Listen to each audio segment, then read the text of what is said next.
Hello guys, LifeHackster here. Today we are going to review and check out the Blink Outdoor 4. And let's get straight into the specs. This is still and the only battery-powered security camera that uses disposable AA lithium batteries to power up the camera. And as always, Blink states that it will last 2 years. Now, battery life on any battery-powered camera really depends on your use, like how much traffic and activations that it gets. So it can last 2 years or 2 weeks. This still records up to 1080p at 30 frames per second. But the main difference compared to the older Blink cameras is that it has a wider 143-degree diagonal field of view. This is weatherproof and has two-way talk and compatible with Amazon Alexa. Now, it also has person detection, but it needs a subscription. And subscription is optional because you can set this up with local recording using a thumb drive in the sync module too. There's some caveats on this though that I made a video on it a while back, which I will link down below if you haven't seen it yet. Basically, to get all the features of this camera, a cloud recording subscription is needed. And it starts out at $3 a month per camera or $10 a month for unlimited Blink cameras. I bought the one camera kit, and inside the box you will get the Blink Outdoor 4 itself, and we have the camera lens, status light, we have the PIR sensor here in the bottom, and the mic.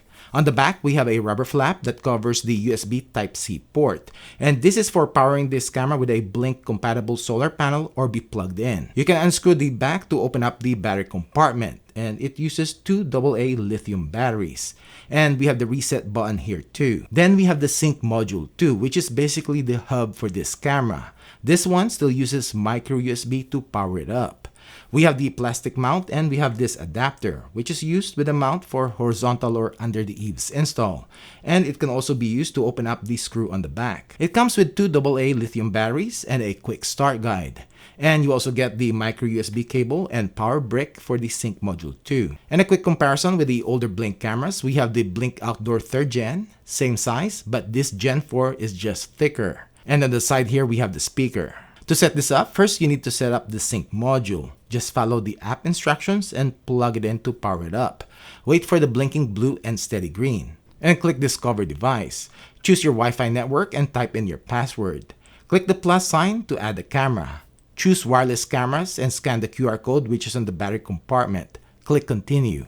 Put in the batteries and wait until the camera is added. Time to install this. For a wall install, just screw in the mount with the two included screws, then snap in the camera in place. You can also install this under the eaves or ceiling install using the adapter by popping it in onto the mount, and you can then pop in the camera on the adapter. The only thing is that it is not sturdy. A breeze is most likely going to shake the camera, and there's really no friction that you or the wind can easily turn the camera side to side. Let's check these settings in the app. When you open up the app, you will see the snapshot of the camera that you have set. You'll get a 30-day trial of their cloud recordings. If you want to check out the live view, you have to tap the video camera icon, and it should load up the live view with a bit of a delay.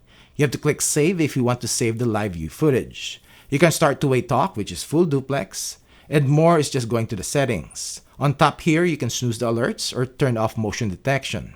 Click the dash lines to get to the camera settings, general settings, and we have motion settings. Motion recording types, all motion or person detection if you're subscribed, which I'm on my free trial. You can adjust the motion sensitivity from 1 to 9. Motion zones, it is a grid type and you can click advanced if you want to dial it in. And you can also set privacy zones, up to 2 zones. Re-trigger time or the cool off, and the minimum you can set is 10 seconds up to a minute. So there's always going to be a cool off in between recordings of at least 10 seconds. We have video and photo settings. You have to manually adjust the recording length from 5 seconds to a minute. There's no option for automatic or record as long as there's motion. We have video quality, and to get 1080p at 30 FPS, you have to select best. You can also set end clip early when motion stops. As to night vision, auto, on or off, and we have infrared intensity, which you have the option to dial in its infrared LED. We have audio settings and privacy settings. If you go back to the camera page, you can arm or disarm the sync module, which can handle up to 10 cameras. And you can turn on or off the detection on all of them. And clips for your recordings, cloud recording in my case, and this is where you can view and download them to your phone. Time to do some testing. So this is the video and audio quality of the Blink Outdoor 4 and video clarity test at 10 feet, 15, 20, 25, 30.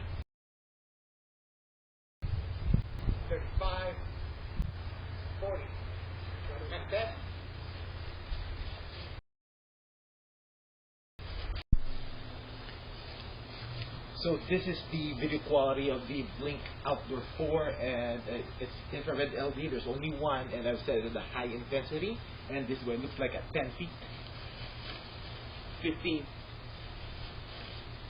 20, 25, 30. You can also set medium intensity or even low intensity for the infrared LED. And you just have to decide which one depending on where you install this. We are going to test the motion alert notification speed of the Blink Outdoor 4. And I'm on my LTE connection and it is 137. Let's check it out. Status light is on. I should be getting a notification here. That's pretty quick. But there's no rich notification. It has person detection, but no rich notification. And you click on it, so no snapshot preview. When I click on it, it should load up the live view, and there you go. Not bad. Loading time, good. 137. All right, so it's 138, but it's been less than a minute, and I've set the retrigger time 10 seconds, so hopefully I should get a notification again. Oh, the status light is already on, so that's good.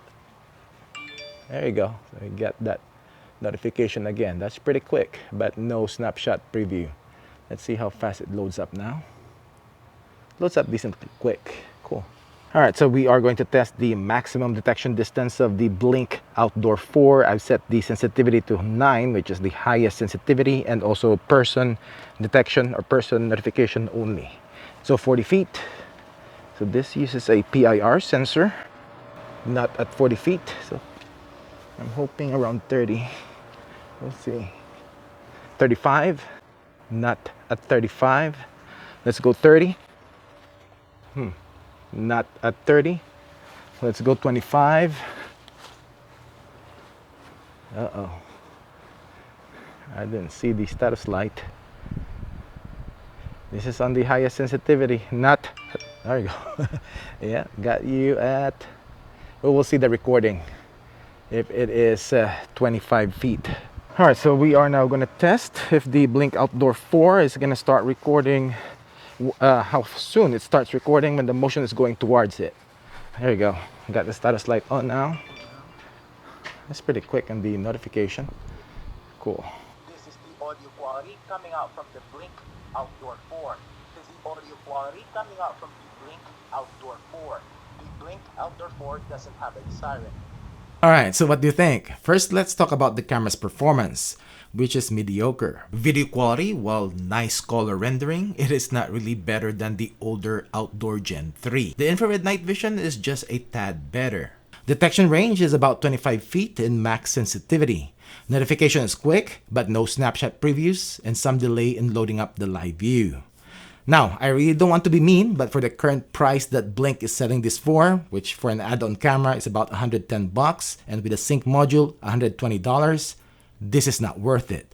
Not even if you're already in the Blink ecosystem. This is the usual Blink marketing. Mark up the cameras at the start, then put them on sale. Just watch the price of this camera this coming holiday season. Their 3rd gen Blink Outdoors started like about the same price, and look at it now, 45 to 50 bucks. Which I really think this is the fair price for this camera. So this Blink Outdoor 4, aside from still recording in 1080p, is also missing basic features like siren, date and timestamp in the recordings, spotlight, and rich notifications. And on top of that, you have to spend more to power this up and replacing the disposable batteries. Now you can subscribe to their cloud recordings and get this person detection, but you don't even have rich notifications or snapshot previews.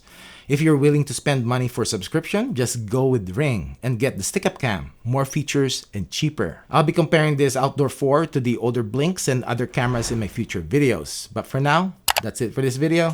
Thanks for watching.